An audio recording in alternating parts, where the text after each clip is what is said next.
देखिए, तुलसीदास जी हनुमान चालीसा में एक जगह पर लिखते हैं कि तुम मम प्रिय भरत सम भाई। इसका अर्थ होता है कि हे पवन सुत, श्री रामचंद्र जी ने आपकी बहुत प्रशंसा की है और कहा है कि तुम मेरे भाई भरत जैसे हो।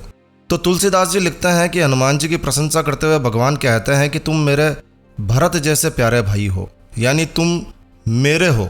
और ये भगवान अपने मुख से भक्त के लिए कहते हैं, लेकिन इसके पीछे भी एक कहानी है। देखिए, होता यूँ है कि अयोध्या के राजा दशरथ होते हैं, उन्हें पुत्रों की प्राप्ति के लिए वो यज्ञ करवा रहे होते हैं। तो यज्ञ में से एक दिव्य फल निकलता है और उस फल को जो है वो तीनों रानियां, जो राजा दशरथ की 3 रानियां होती है, वो खाती है।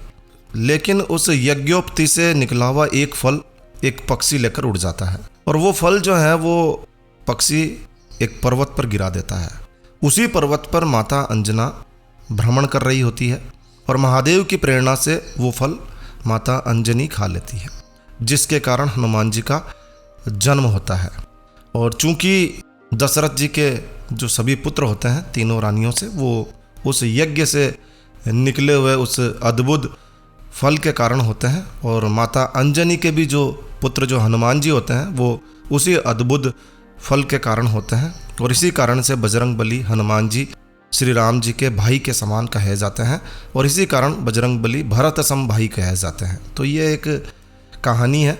चलिए, हनुमान जी की जन्म की कहानियाँ बहुत सारी हैं और इन्हीं में से एक छोटी सी कहानी आपको ये सुनाई है। अब आपको बताते हैं हनुमान जी की कुछ छोटी छोटी सी कहानियाँ इस वीडियो में। आपको, अगर आप हनुमान जी के भक्त हैं, आपको ज़रूर से इस वीडियो को पूरा देखना चाहिए। इसमें आपको हनुमान जी के छोटी छोटी सी कहानियाँ आपको देखने को मिलेगी। तो देखिए, एक बार हनुमान जी जब भूख लगती है तो सूर्य को फल समझ बैठते हैं और सूर्य को खाने के लिए, निगलने के लिए वो छलांग लगा देता है।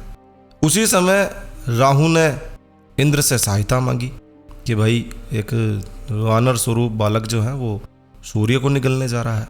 तो देवराज इंद्र जो है वो बाल हनुमान के ऊपर जो है विराट स्वरूप पर वो प्रहार करते हैं, विराट स्वरूप धारण करते हैं, उन पर प्रहार करते हैं, जिससे हनुमान जी मूर्छित होकर सीधे धरती पर आकर गिरते हैं। इस बात का पता जब हनुमान जी के पवन देव को चलता है, तो पवन पुत्र भी कहलाता है हनुमान जी, पवन देव के पुत्र माने जाते हैं। तो वो बहुत क्रोधित होते हैं और क्रोधित अवस्था में वो संपूर्ण सृष्टि का वायु चक्र को रोक देते हैं, हवा समाप्त कर देते हैं पूरी धरती की। इससे होता क्या है, सभी जीवों का दम घुटने लगता है। फिर बाद में समझाया जाता है सभी देवताओं के द्वारा कि भाई ये गलत है। हनुमान जी को मूर्छा से जगाया जाता है, चूँकि उनकी इंद्र भगवान की चोट से जो है उनकी हनु पर, उनकी ठोडी पर जो है प्रहार होता है, जिसकी वजह से वो मूर्छित हो जाते हैं। तब सभी देवता उन्हें नाम देते हैं हनुमान जी। तो हनुमान जी से पहले जो है, जो हनुमान जी का नाम होता है वो मारुति होता है। तो क्योंकि वो पवन पुत्र होता है, पवन का एक नाम मारुति भी होता है। तो पवन पुत्र हनुमान जी तब कहलाता है, पहले उनका नाम मारुति होता है। तो एक छोटी सी कहानी है। दूसरी कहानी बताते हैं आपको कि बचपन से ही हनुमान जी बहुत शरारती थे। इधर उधर बाग बगीचों में घुसकर वो काफ़ी उत्पात मचाते थे, फल खा लेते थे, परेशान करते थे। चूँकि हनुमान जी शिव के अंश थे, तो हनुमान जी को कुबेर से गदा मिली थी और कई सारे देवी देवताओं ने उन्हें दिव्यास्त्र और विद्याएं भी दी थी जब वो मूर्छित हो गए थे तब। तो उत्सुकता रहती थी, चंचलता रहती थी, बालक थे, तो शक्तियों का प्रयोग करके देखते थे कि भाई वास्तव में शक्तियाँ काम कर रही है या नहीं कर रही। अब वो प्रयोग करके देखते थे, वो तो ठीक था, लेकिन वो ऋषियों पर प्रयोग कर लेते थे, उन्हें परेशान करने लग जाते थे। कभी कभी उनकी लंगोट फाड़ देते, कभी कमंडल का पानी गिराकर भाग जाते थे। तो ये शरारत जो है उन पर भारी पड़ गई। एक बार अंगिरा और भृंगी वंश के ऋषि जो है वो तपस्या कर रहे थे। हनुमान जी बाल स्वरूप में उन्हें भी सताने लग गए, परेशान करने लग गए। तो उन्होंने श्राप दे दिया कि जा तू अपनी सारी शक्तियों को भूल जाएगा, जब तक तुझे कोई याद नहीं दिलाएगा तब तक शक्तियाँ समाप्त है। और इस कारण से हनुमान जी की सारी शक्तियाँ समाप्त हो जाती है। बाद में जब वो सीता माता की खोज के लिए जाते हैं, तब उन्हें जामवंत जी के द्वारा याद दिलाया जाता है कि आप तो अतुलित बल धाम, आप बहुत ज़्यादा बलवान हैं, याद कीजिए, आप याद कीजिए। उन्हें याद दिलाया जाता है, फिर वो अपनी शक्तियों को प्राप्त करता है। ये भी एक हनुमान जी की शक्तियों को वापस से दिलाने की एक छोटी सी कहानी। अब तीसरी कहानी हम आपको बताते हैं हनुमान जी और उनके पुत्र मकरध्वज की कहानी। हनुमान जी वैसे तो बाल ब्रह्मचारी माने जाते हैं और बाल ब्रह्मचारी हैं भी, लेकिन जब वो लंका जाते हैं तो लंका जाकर वो हनुमान जी जो है लंका का दहन कर देते हैं। तो दहन करते हैं तो पूरी लंका में भयंकर आग लग जाती है ज्वालामुखी की तरह। तो हनुमान जी जब लंका के ऊपर से उड़कर जा रहे होते हैं तो उनका शरीर भी जो है प्रचंड रूप से गर्म हो जाता है, पसीने से वो तरबदर हो जाते हैं। और उनका जो बदन का पसीना जो होता है वो समुद्र के ऊपर से जब निकल रहे होते हैं, जब वो तो एक मादा मगरमच्छ के मुंह में जाकर गिर जाता है और उसी से वो मगरमच्छ जो है वो गर्भवती हो जाती है और उसी से मकरध्वज की उत्पत्ति होती है। देखिए कई जगह पर मगरमच्छ लिखा गया है, कई जगह पर मछली लिखी गई है। अब इस पर विवाद ना कीजिएगा। तो इस तरह से जो है हनुमान जी के पुत्र का जन्म होता है जिनका नाम होता है मकरध्वज। अगली कहानी जो है वो गदाधारी भीम का घमंड उतारने से रिलेटेड है। भगवान श्री कृष्ण की कृपा छाया में पांचों पांडव धर्म युद्ध लड़ने वाले थे। इससे पहले उन्हें कौरवों ने बहुत परेशान किया था, लाक्षागृह, वनवास, जुआ, कपट, और इसी तरह से उन्होंने बहुत सारे युद्ध जीत लिए। एक बार जब भीम को घमंड हो गया तो हनुमान जी उनका घमंड उतारने के लिए, दूर करने के लिए जंगल में रास्ते में एक वृद्ध वानर का रूप धारण करके अपनी पूंछ पसार कर बैठ गए।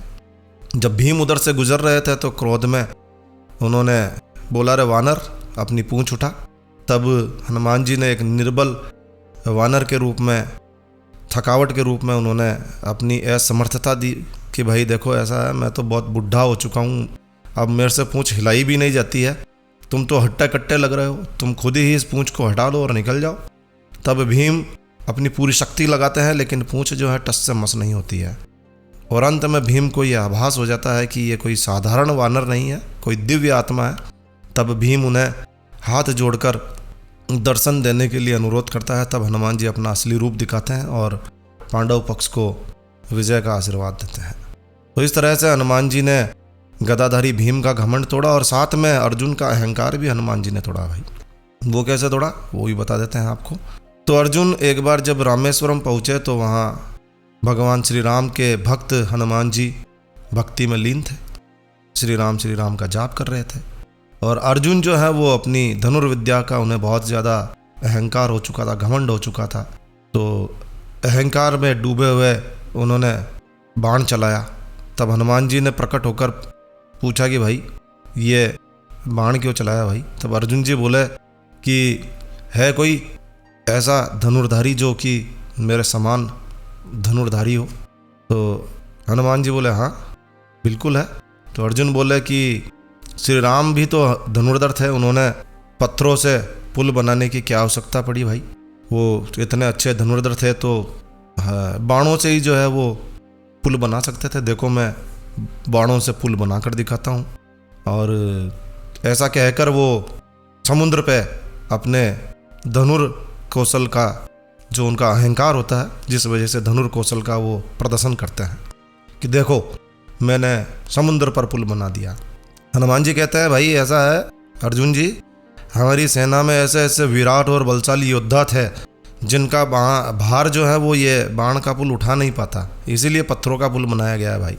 तो अर्जुन कहता है नहीं नहीं भाई ऐसा कुछ नहीं है, देखो मैंने जो ये दिव्य बाण चलाकर जो विशाल पुल का निर्माण किया है इसे कोई नहीं तोड़ सकता है। हनुमान जी कहे नहीं भाई ये टूट जाएगा, ये तो मैं पैर रखूँगा तो ही टूट जाएगा। बोला ऐसा संभव नहीं है।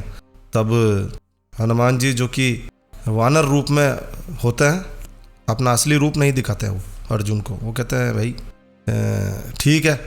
अर्जुन कहता है भाई ठीक है, चुनौती है।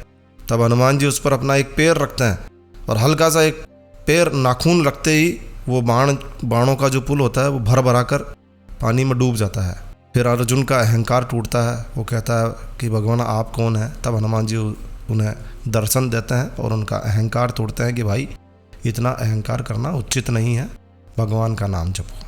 अच्छा, इस तरह से और भी बहुत सारी कहानियां हैं जिनमें हनुमान जी के द्वारा शनिदेव को रावण की चुंगल से बचाया गया था और हनुमान जी 6 महीने के बाद जीवित हुए, क्योंकि एक बार हनुमान जी की मृत्यु भी हुई थी अब ये किसने मारा, अगर आप जानना चाहते हैं तो आप अपने कमेंट छोड़िए। अगले भाग में हम आपको हनुमान जी की और कहानियाँ, छोटी छोटी कहानियों के रूप में हम बताएंगे कि हनुमान जी की मृत्यु कैसे हुई और हनुमान जी कर्ण के प्रकोप से कैसे मरते मरते बचे। और भी बहुत सारी कहानियाँ हैं, अद्भुत कहानियाँ हैं। यदि आप जानना चाहते हैं अपने कमेंट छोड़िए। अगर ये वीडियो आपको अच्छा लगा है, यूज़फुल लगा है, तो कृपया लाइक के बटन पर ज़रूर क्लिक कीजिए। और यदि आपने हमारा ये चैनल सब्सक्राइब नहीं किया हुआ है तो कृपया चैनल सब्सक्राइब कर लीजिए। तो एक नया वीडियो, एक नई जानकारी लेकर मैं आपका दोस्त नरेंद्र अग्रवाल फिर मिलूंगा। तब तक के लिए stay healthy, stay happy. Thank you for watching my video. Thanks. जय श्री राम, जय हनुमान।